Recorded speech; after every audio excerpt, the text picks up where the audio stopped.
අපි අද කතා කරන්න සූදානම් වෙන්නේ අශ්වසුම දීමනාව ජුනි මාසෙන් පසු අහිමි වෙන්නේ කාටද කියන කාරණය ගැන අවධානය යොමු කරන්න.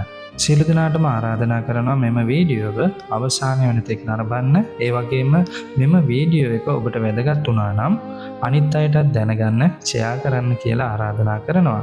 සියලු දෙනාටම සුබම සුබ දවසක් වේවා කියලා ප්‍රාර්ථනා කරනවා. ඉතින් අපි යමු දැන් වීඩියෝ එකට. අශ්වසුම දීමනාව ජුනි මාසෙන් පසු අහිමි වෙන්නේ කාටද? මේ දිනවල අශ්වසුම පළමු අදියර නැවත සමීක්ෂණ කටයුතු සිදු වෙමින් පවතිනවා. ඉතින් ඔබ අශ්වසුම පළමු අදියරේ දීමනා ලබන කෙනෙක් නම් අනිවාර්යෙන් නැවත සමීක්ෂණ කටයුතු වලට සහාය ලබා දෙන්න. අශ්වසුම සමීක්ෂණ නිලධාරීන් වෙත සත්‍ය තොරතුරු ලබා දීමට කටයුතු කරන්න.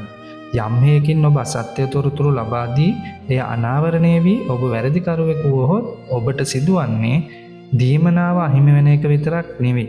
සිර දඬුවමකට දඩ මුදලකට හෝ මේ දඬුවම් දෙකටම ලක්වීමේ හැකියාවක් පවතිනවා. ඉතින් මතක තියාගන්න අශ්වසුම සමීක්ෂණ නිලධාරීන්ට නිවැරදි සහ සත්‍ය තොරතුරු ලබා දෙන්න. අශ්වසුම පළමු අදියරේ දීමනාව ලැබට යම් පවුලක් මේ අශ්වසුම නැවත සමීක්ෂණ කටයුතු වලට සහභාගී වුණේ නැත්නම් ඔබට සිදුවන්නේ මොකක්ද? ඔබ අශ්වසුම් පළමු අදියරේ දීමනා ලබන පවුලක් නම් ඔබට සිදු වෙනවා ජුනි මාසයෙන් පසු එම දීමනාව අහිමි කරගන්න.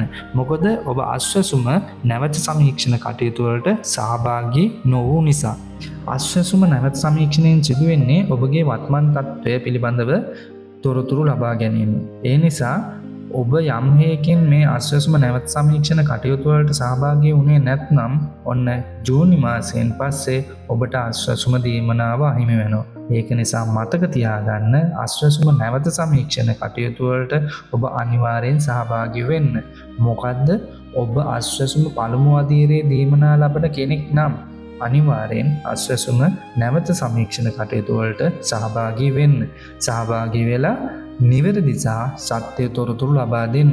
එවිට ඔබට පුළුවන් ඔබගේ අශ්වසුම දීමනාව අඛණ්ඩව ලබා ගන්න.